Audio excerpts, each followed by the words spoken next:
I pull into the curved shell driveway of my beach house, tires crunching over the familiar surface, and immediately sense something is wrong. 4 unfamiliar cars crowd the space where normally there's just room for my sensible Subaru. My stomach tightens as I park awkwardly behind them. This is supposed to be my quiet Friday afternoon retreat. I've been looking forward to it all week, while processing mortgage applications at Coastal Florida Bank. The thought of my porch swing, paperback novel, and the sound of distant waves has kept me sane. I step out into the salty air and hear voices, too many voices coming from my backyard. The gate stands open, and through it I glimpse what appears to be a wedding arch. My pace quickens as I round the corner of the house. The sight that greets me freezes me in place. My carefully tended lawn has been transformed into what can only be described as a wedding venue. White folding chairs form neat rows on either side of a central aisle. A massive tent dominates the far corner, and strangers bustle about placing floral arrangements and hanging strings of lights from my porch railings. And there, in the center of it all, stands my sister Serena, clipboard in hand, directing a man with a ladder toward my grandmother's oak tree. The twinkle lights need to curve through those branches, she instructs, her voice carrying that special tone of authority she's perfected since childhood. Thomas and I want that magical feeling when we have our first dance. I remain rooted in place, watching unnoticed as Serena shifts her attention to a woman arranging white roses. Those centerpieces need to be higher, we want drama. And check if the caterer called back about the seafood option. My mind spins. Caterer? First dance? Thomas is Serena's boyfriend of 8 months, but I hadn't heard anything about an engagement, let alone a wedding at my house. Finally, my paralysis breaks. I step forward, the garden stones cool beneath my feet. Serena's eyes meet mine, and for just a second, I catch a flicker of something guilt, concern, before her face blossoms into a brilliant smile. Rain, perfect timing, she calls, waving me over as if I'm just another wedding vendor. We need your input on the seating chart. I struggle to find my voice. What's going on here? Serena's smile doesn't falter. Oh, didn't Mom tell you? We're finalizing the wedding details. The ceremony's next Saturday. You're just in time to help with the place settings. My gaze sweeps over my transformed property, my sacred weekend retreat that I worked double shifts for 5 years to afford, the down payment representing countless declined dinner invitations and budget lunches. You're having your wedding? Here? At my house? The words come out strained. A woman in a sleek blazer approaches, hand extended. You must be the generous sister I've heard so much about. I'm Vanessa, the wedding planner. The venue is absolutely perfect for what Serena and Thomas envisioned. I shake her hand automatically while processing her words. Generous sister? Venue? My eyes land on a table covered with elegant cream-colored envelopes. I pick one up, sliding out the embossed invitation inside. The words blur before refocusing. Joyfully invite you to celebrate their marriage. At the Bennett Beach House. 19 Pelican Way, Sandpiper Beach, Florida. The memory surfaces unbidden. Standing in this very yard 5 years ago, key in hand, trembling with pride as the realtor congratulated me on my purchase. The months of saving, the overtime hours, the promotion I earned through sheer determination, all culminating in this moment of achievement, my very own piece of paradise. My mother's voice had cut through my joy. Such a waste for just one person, don't you think? The family could have pooled resources for something we could all use. And Serena, champagne already in hand. This is perfect for family gatherings. I can't wait to bring my friends down for beach weekends. I'd smiled tightly, already feeling my ownership slipping away, despite my name alone on the deed. Since then, it's been a steady erosion. Parents bringing dinner guests without warning. Serena borrowing the place for weekend getaways. The extra key I'd given Mom for emergencies somehow multiplying. Family members coming and going as they pleased. The messes I'd clean up, the belongings rearranged, the casual disregard for my space. My gentle reminders met with the same response. We're family, no need for formalities. Vanessa's voice pulls me back. Serena mentioned you were thrilled to host. We've been working on the details for months. Months. They've been planning this for months without asking me. Something shifts inside me. A lifetime of being the responsible one, the reasonable one, the one who makes sacrifices for family harmony, and this is how they repay me. For a moment, I imagine myself exploding, tearing down decorations, demanding everyone leave. Instead, I feel an eerie calm descend. "Excuse me," I say quietly, turning toward my car. "Rain?" Serena calls after me. "Where are you going? We need your help with the seating chart." I keep walking, keys clutched tightly in my hand. "Rain," her voice rises. "Don't be difficult. We have family obligations." The word echoes as I slide into my driver's seat.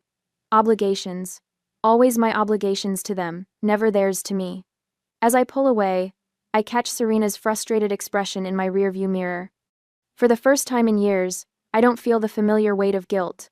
Instead, I feel something new taking its place. Determination. I drive aimlessly for nearly an hour before returning to my apartment, fingers still white-knuckled around the steering wheel. The unexpected invasion of my beach sanctuary plays on repeat in my mind like a horror film I can't shut off.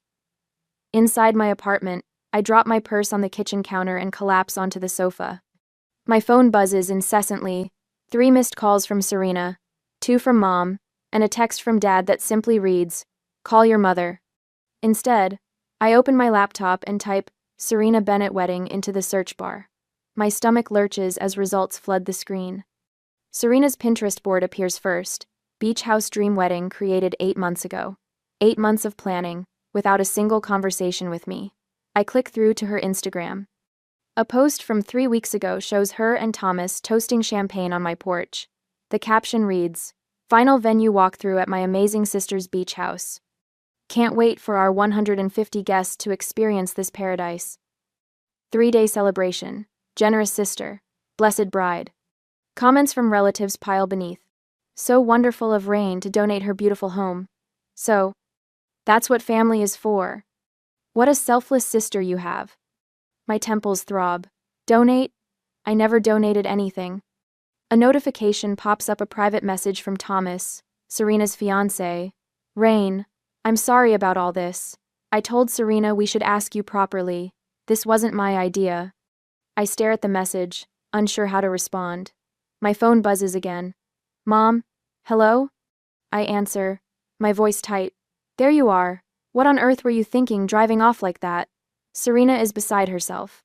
"The wedding planner needs your input on several things, and—" "Mom," I interrupt. "Did you know about this? That Serena was planning her entire wedding at my house without asking me?" A pause. "Well, of course I knew. We all did. It's not like you use that place much anyway." I scroll through old text messages between my parents while she speaks. One from Mom to Dad jumps out. "Rain won't mind about the wedding. She never uses the house anyway. Serena needs this." Dad's response, "Should we at least mention it to Rain?" "Mom, better not. She might overthink it. You know how she gets. Serena says it's easier to ask forgiveness than permission." The timestamp shows this exchange happened 4 months ago. "Are you even listening?" Mom's voice cuts through my thoughts. "I have to go," I say, and hang up. For the next hour, I dig deeper. A family group chat I was never added to contains dozens of messages coordinating wedding details at Rain's place. Cousins discussing carpooling. Aunts debating whether to bring extra chairs. Everyone assuming I've happily offered my home. I pull my property deed from my filing cabinet, smoothing the paper with trembling hands. Rain Elizabeth Bennett, the sole name listed as owner. The mortgage statements show payments from my account alone. Every utility bill, insurance payment, and maintenance cost has come from my savings. The realization strikes with startling clarity. This isn't about a house anymore. This is about respect. I search trespassing laws Florida and unauthorized use of private property. I calculate utility costs for 150 guests over 3 days, potential property damage, liability issues if someone is injured. The numbers climb alarmingly. My phone rings. Marlene, my best friend since college. "Your sister's wedding?" she says when I answer. "I just got an invitation to your beach house. Since when are you hosting a wedding?" I explain the situation, my voice growing stronger with each detail. "Rain," Marlene says firmly, "you're not crazy for being upset. This is outrageous. What are you going to do?" "I don't know yet," I reply, "but I'm done being a doormat." The next day at work, my coworker James notices my distraction. "Family drama." I explain briefly during our lunch break. He nods knowingly. "Let me guess they've crossed a boundary and expect you to just accept it?" I look up, surprised. "How did you know?" "Been there." My brother used to borrow my car without asking. Kept doing it until I changed the locks on my house where I kept the keys. He leans forward. Stand firm, Rain. Family can be the worst boundary violators because they think they're entitled to forgiveness. That afternoon, I receive a text from my neighbor at the beach house. Lots of people coming and going from your place lately. Everything okay? The pieces coalesce into a plan. I leave work early and drive to the beach house. I watch from across the street as Serena directs florists carrying arrangements inside. My house, my sanctuary. At the hardware store, I purchase new locks and security cameras. The locksmith arrives an hour after Serena leaves. By sunset, my house is secure again. Back at my apartment, I compose a careful email. To family. Subject: Beach house access. Please be advised that effective immediately, anyone wishing to visit my property at 219 Pelican Way must contact me directly for permission and access arrangements. The locks have been changed for security purposes. Sincerely, Rain Bennett. I hit send, then mute my phone as it immediately begins to ring. The responses flood in minutes later. Mom, don't be ridiculous, we're family. Where's the spare key? Dad, call your mother, she's upset. Serena's message comes through as a voice call that I let go to voicemail. Her voice trembles with rage when I play it back. How could you be so selfish right before my wedding? You're ruining everything. I've been planning this for months. I send one response. This is my property purchased with my money. No one uses it without my permission. Then I silence all notifications and open my laptop. A local tourism article catches my eye. Sandpiper Beach Tour Company seeking rental properties for exclusive visitors. I click through to their website. Looking for unique properties to showcase to our high-end clientele. My fingers hover over the Contact Us form. For the first time in days, I feel a sense of calm settling over me. I download their rental agreement, reading each clause carefully, envisioning the perfect solution taking shape. 3 hours later, I've created a comprehensive plan with contingencies for every possible reaction from my family. I've documented the current condition of my house, calculated fair market rental rates, and prepared a contract that protects my interests. When I finally sign the rental agreement with Sandpiper Beach Tour Company, I recognize the moment for what it is, the point of no return, and I don't regret it for a second. 2 days later, my phone buzzes for the 17th time this morning. I know because I've been counting. Each vibration sends a small tremor through the wooden desk at Coastal Florida Bank, where I've been trying to focus on a mortgage application for nearly an hour. The screen lights up with Serena's name again, accompanied by a text preview that begins, "You're being completely ridiculous." I silence the phone and flip it face down. 3 more messages arrive in quick succession, their muted vibrations like angry wasps trapped against the desktop. Trouble at home? James asks from the cubicle next to mine. His eyes meet mine over the partition, concern evident in the slight furrow of his brow.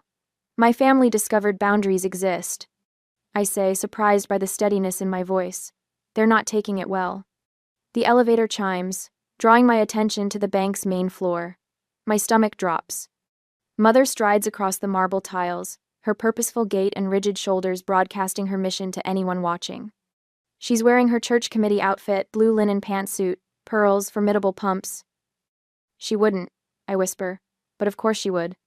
This is exactly what she would do. Is that your mom?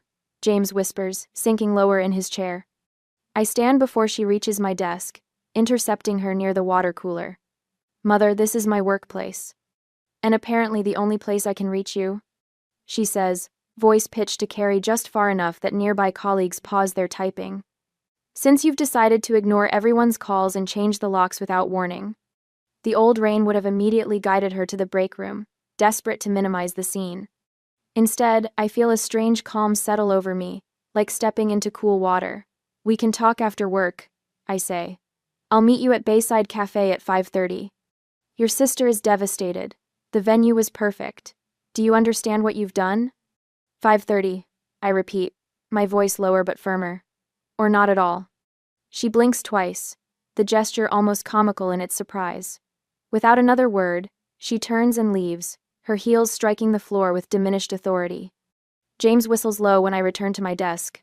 That was impressive. I'm as surprised as he is. That evening, I pull into the parking lot of Coral Gables restaurant, where my family has arranged what can only be described as an intervention. Through the window, I see them already seated at our usual corner table. Mother, father, Serena, and to my surprise, Aunt Linda, whose disapproval has terrified me since childhood. "You don't have to go in," Marlene says from the passenger seat. My friend insisted on coming when I mentioned the dinner, calling herself my boundary bodyguard. "Actually," I say, finding that strange calm again, "I do." Inside, Serena doesn't wait for me to sit before launching her attack. "My dream wedding is ruined," she announces, eyes already glistening with practiced tears. "The alternative venue is half the size and nowhere near the beach. Thomas's family is questioning everything now." Father clears his throat. "Pumpkin, we understand you were and surprised by the arrangements, but surely we can work something out. After everything we've done for you," Mother adds, her voice trembling with restrained emotion. "I changed my entire career to give you girls opportunities. I drove you to piano lessons for 8 years. Piano lessons I begged to quit after 3 months," I say quietly. Aunt Linda leans forward. "Rain, in our family, we support each other. Your grandfather would be ashamed to see this selfishness." The table falls silent at the mention of Grandpa Joe, the ultimate family authority even years after his death. This is their nuclear option. I take a slow breath, then look directly at my sister. "Name one time you asked permission before using my house." Serena blinks. "What?" "One time. Just one example when you called ahead, asked if I minded, and respected my answer." Her mouth opens, then closes. "Name one weekend when you left the house exactly as you found it." I continue, turning to my parents. "One occasion, when you didn't bring extra people I'd never met. One visit when you actually treated it as my property rather than the family vacation home." The silence stretches. "You can't," I say, my voice still quiet but carrying a new weight, "because it never happened." Mother recovers first. "This vindictive behavior is—" "Actually," Marlene interjects, setting her phone on the table, "I have something relevant." She taps the screen, pulling up a calendar. Rain made this request 7 months ago. It shows every time she asked her family to please call before coming to her house. 26 requests in 3 years, each one documented with the date and response. James helped me compile this record last week, combing through text messages and emails I'd nearly forgotten. The evidence of my ignored boundaries, laid out chronologically, had been shocking even to me. Father shifts uncomfortably in his seat. No one's denying there might have been some miscommunications. "It's done anyway," I say, cutting through the tension. "The house is rented to Sandpiper Tours for the next 3 weekends, including Serena's wedding date. The contract is signed. The deposit is paid." Serena's tears vanish instantly. "You what?" I slide a folder across the table. "The rental agreement, fully legal and binding." That night, I finalize the last details. The tour company agreement sits signed on my coffee table. My lawyer's letter confirming my exclusive property rights is ready to be sent if needed. The security cameras I installed yesterday are already transmitting footage to my phone.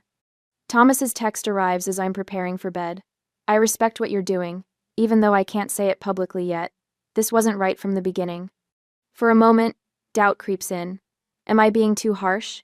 The remembered image of strangers rifling through my bedroom drawers during last year's small family gathering banishes the thought. This isn't about punishing them. This is about respecting myself. I think about the years of coming home to moved furniture, borrowed items never returned, and casual disregard. The night I arrived to find 16 strangers having a party, my personal photos handled by people who didn't know my name. The constant assumption that what's mine is everyone's exclusively, but what's theirs remains exclusively theirs. The weight I've carried for years begins to lift.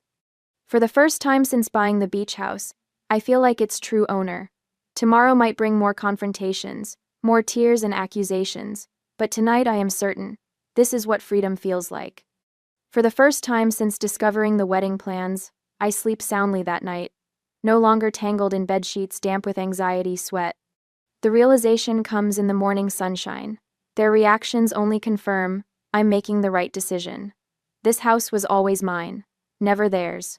The day before the wedding, even though I said no at that dinner, I watched through binoculars from my parked car across the street as my family transforms my beach house into wedding central. The scene unfolds exactly as I anticipated. Serena stands in the center of my backyard, clipboard in hand, directing traffic like a seasoned film director. The arch needs to be centered perfectly with the ocean view. She calls to two men struggling with a white wooden structure. And those chairs should form a gentle curve, not straight rows.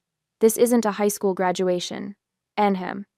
My mother kneels by the garden beds, arranging white roses and baby's breath in stone planters. She seems to be talking to the flowers as she works, probably telling them stories about her own wedding 35 years ago.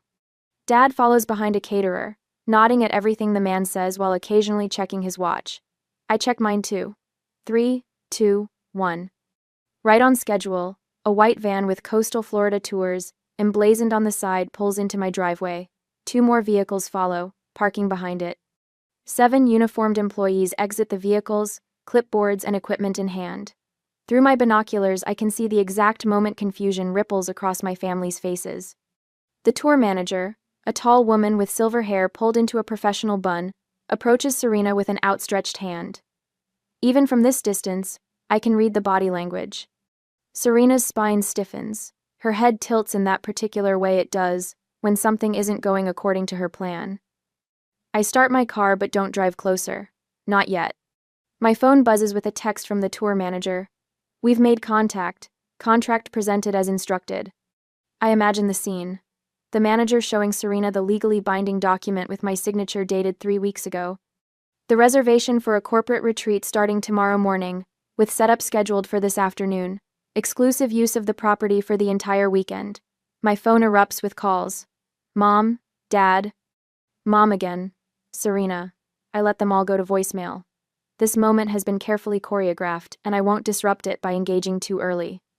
Through my binoculars, I watch as 3 cars pull into the already crowded driveway. Early wedding guests, no doubt. Dad rushes to intercept them, hands waving in what appears to be an explanation. One woman puts her hands to her face in shock. When Serena finally calls for the 6th time, I answer. What did you do? Her voice crackles with barely contained fury. Hello to you too. I reply, my voice remarkably steady. There are people here saying they have a contract. For a tour group. Tomorrow. At your house. My wedding is tomorrow. I correct her gently. My house, not your wedding venue. This is your house, she shrieks. You can tell these people to leave. You never asked me, Serena. The words flow easily, rehearsed in my mind for days. I bought this house with my money. I maintain it with my money, and I rented it out as I wished. You knew about the wedding. Everyone knew. Everyone assumed. No one asked. I keep my tone even. This is what happens when you assume rather than ask for permission. You have to fix this. Panic edges into her voice. Call them off. The house is not available. Not tomorrow. Not for the weekend. I end the call and watch the chaos unfold. Mom frantically working her phone, probably calling every venue in a 50-mile radius. Dad shepherding confused guests back to their cars. Serena in animated conversation with the wedding planner, her arms gesturing wildly. An hour later, my phone pings with notifications. Social media updates from relatives are shifting from excitement about the beautiful beach wedding to confusion about venue complications. A cousin posts, anyone know what happened to the generous sister's offer? 20 minutes later, Thomas calls. His voice sounds different, measured, respectful. Rain, I want you to know I always felt uncomfortable about using your house without formally asking. Thank you for saying that, Thomas. My parents have agreed to host in their backyard. It won't be the beach, but with some quick rearranging, we can make it work. He pauses. I understand why you did this. After we hang up, I receive the first unexpected text from my aunt, Gloria. Always thought it strange they'd use your house without asking. Standing your ground takes courage. The tour company staff continues setting up their equipment. Beach chairs in neat rows facing the water. Informational placards about local marine life. A registration table on the front porch. I finally drive away, leaving my property being used exactly as I intended, with permission, with respect, with boundaries intact. For the first time in years, I feel something unfamiliar unfurling in my chest. It feels remarkably like freedom. 3 days later, the doorbell rings just as I'm organizing the last of my documentation. Through the peephole, I see my parents standing shoulder to shoulder, their postures rigid with indignation. I take a deep breath, tuck the final photograph into its folder, and open the door. Rain, Elizabeth Bennet. My mother says, her voice wavering between fury and tears. How could you humiliate your sister this way? Her wedding is in shambles. My father stands slightly behind her, his disappointment radiating like heat. After everything we've sacrificed for you, this is how you repay us? By destroying Serena's special day? I step back, gesturing toward my living room. Would you like to come in? Their momentary hesitation reveals their surprise at my calm. They expected tears or defensive anger, my usual response pattern. Instead, I lead them to the couch where 3 water glasses wait on coasters. I've anticipated this visit for days. You need to make this right, my mother continues, her voice gaining strength as she settles onto my couch. A public apology at minimum. And you'll need to compensate for the venue change. Thomas's parents' backyard was barely adequate. My father leans forward, his tone softening into the reasonable voice he uses when closing business deals. Sweetheart, everyone makes mistakes, but this is family. If you don't make amends, I'm afraid you'll find yourself cut off from. I've prepared something I'd like you to see, I interrupt, sliding a thick blue folder across the coffee table. My mother glances at it without touching it. What's this supposed to be? Documentation, I answer, opening it myself. 5 years of boundary violations at my beach house. I've organized it chronologically. F now. Their expressions shift from righteous anger to wary confusion as I begin laying out photographs. Wine stains on my grandmother's quilt after an unauthorized small gathering that left 17 empty bottles. Cigarette burns on the deck furniture from my cousin's friends. Muddy footprints across my white bedroom carpet from someone's dog. I've been silent for too long, I say, my voice steady despite the pounding in my chest. Every time I asked for respect, you dismissed me. Every boundary I set, you crossed. Every boundary I set. My father shifts uncomfortably. That's just normal wear and tear. This isn't normal, I counter, pulling out a stack of receipts. These are the repair costs. Notice the signatures? All mine. I've never asked for a dime from any of you. My mother's face flushes. We're family. We shouldn't need formal invitations or... Family respects each other, I say, cutting her off with a gentleness that surprises even me. The house is mine. My name is on the deed. My money paid for it. I slide forward the property documentation, the mortgage statement, the insurance policy, all bearing only my name. You had no right to, my father begins. I had every right, I reply, tapping my finger on the deed, just as I had every right to rent it to the tour company. Their eyes widen as I pull out my phone and scroll to the security camera footage from 3 months ago. My mother leading 6 strangers through my bedroom, opening drawers, showing off our family beach house. This is private property, not a family timeshare, I say. And this, I place Serena's wedding invitation on top of the pile, was planned without my knowledge or consent. My mother's hands tremble slightly as she picks up the invitation. For the first time, I see uncertainty in her eyes. If you want any relationship with me going forward, these are my terms. I pull out a single sheet of paper. No one visits without explicit permission. I require advance notice and confirmation. All copies of my keys must be returned immediately. My father's face darkens. You can't dictate.